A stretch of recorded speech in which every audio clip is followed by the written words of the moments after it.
Winnie the Pooh, Rabbit's Bad Mood by Catherine QUENOT, illustrated by Philippe HARCHY. One spring morning, Rabbit entered his garden and found a horrible surprise. His carrots had shrunk, the lettuce had wilted, and the turnips hadn't grown.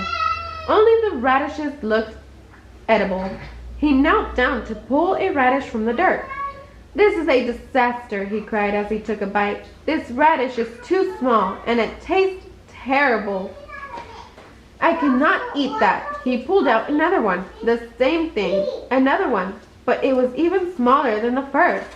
Rabbit pulled them all out, but they were all too small and too bitter to eat. Disappointed, he turned to his carrots. One by one, he pulled each shriveled up carrot out of the ground and threw it as far as he could. Looking around his garden, Rabbit felt his bad mood sink in. "This is the worst day ever," he said as he jumped up and down on the spot where the turnips had grown. Just then, he spotted Tigger bouncing over them. "Hello, Rabbit," Tigger said happily. "I didn't know you could bounce so well. Will you come and bounce with me?" "Tigger, I don't think this is the right time to be so happy," Rabbit replied. "Okay, I'll go now," Tigger said as he bounced away. "Perfect," Rabbit said. "Now I'm on my own, alone with these lettuce heads that aren't only good to be stepped on," he concluded as he trampled to them. There was not much left of Rabbit's garden when Piglet arrived. He had thought that Rabbit would be happy to see him, but now he was not so sure. "Good morning, Rabbit," he stuttered. "What's so good about it?" Rabbit snapped. "What do you want? Can't you see I'm in a bad mood?" "I don't see anything, but oh, look at your garden. The carrots and lettuce have been pulled out." "I think you'd better go, Piglet," said Rabbit. "This bad mood hanging over me is only getting larger." Piglet looked nervously over Rabbit's head. Piglet didn't see anything, but he thought perhaps he was too small to see such a big bad mood. Piglet started to shiver and shake. If Rabbit's bad mood came closer, it would gobble him up. "Bye, Rabbit," Piglet called as he ran back down the road.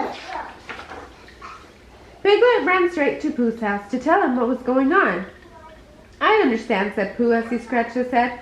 "Rabbit is not happy to be in a bad mood." "Exactly," said Piglet. He was relieved that Pooh understood so well. "You say it was above Rabbit, but you can't see it?" Pooh asked, deep in thought. "Yes," Piglet confirmed. "Then I think the bad mood is sort of a cloud that prevents Rabbit from being happy," Pooh concluded. "Or maybe it's like a storm inside his head," suggested Piglet. "I think I saw lightning coming out of Rabbit's eyes." "Maybe," Pooh agreed. The two friends went to Owl's to ask for his opinion. Piglet told the whole story, including the invisible cloud and lightning. When he was done, Owl thought for a moment. "If Rabbit is in a bad mood, and he doesn't want to be in a bad mood," Owl reasoned, "then the bad mood must be removed from him."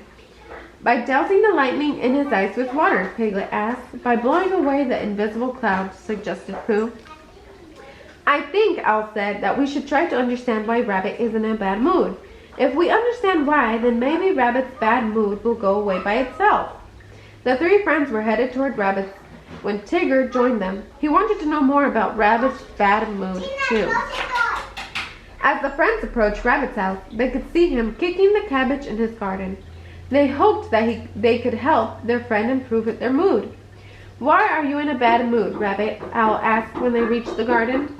Rabbit gestured wildly to his devastated garden. "Shrunken carrots," he bellowed, "wilted lettuce, inedible radishes, and not a punny turnip in sight." "Is it possible that you could have forgotten to water your plants?" Owl asked. Rabbit clutched the handle of the shovel. Piglet was sure he saw streaks of lightning flashing in his eyes. "Are you suggesting that I did not do my job properly?" Rabbit yelled. Spreading his wings, Owl turned to his friend. "No, here's what I call being in a bad mood." "Yes, I am in a bad mood," Rabbit cried. "I won't have enough food for winter, and you're calling me a bad gardener. Me, when I live for my work." That's not what I meant, Owl said. We all know you are an excellent gardener. Maybe worms are eating rabbit seeds, suggested Piglet. Impossible. Our friend Gopher ate the worms last spring, Rabbit grumbled. Maybe the turnip seeds are still in your cellar without you realizing it, Tiger suggested. Maybe, Rabbit said. He wasn't 100% sure that he'd actually planted the seeds. Maybe it was bad weather, added Pooh. It rained an awful lot this year. So much that I almost drowned in a deep puddle, Piglet added. And I missed the beautifulest bounce when I landed in the mud, Tigger cried. No plant can grow in such conditions, confirmed Owl. So that must be what happened, Rabbit said. Rabbit, we are going to help you plant your garden all over again, Pooh declared. It's only June. Your vegetables will have plenty of time to grow before winter. All the rest of the friends agreed. They quickly got to work helping Rabbit replant his garden. Even Eeyore joined in. As the afternoon wore on, the friends had lots of fun removing the bad crops and working together to plant new seeds. Rabbit felt his bad mood lifting. He was grateful to have such a great group of friends. The end.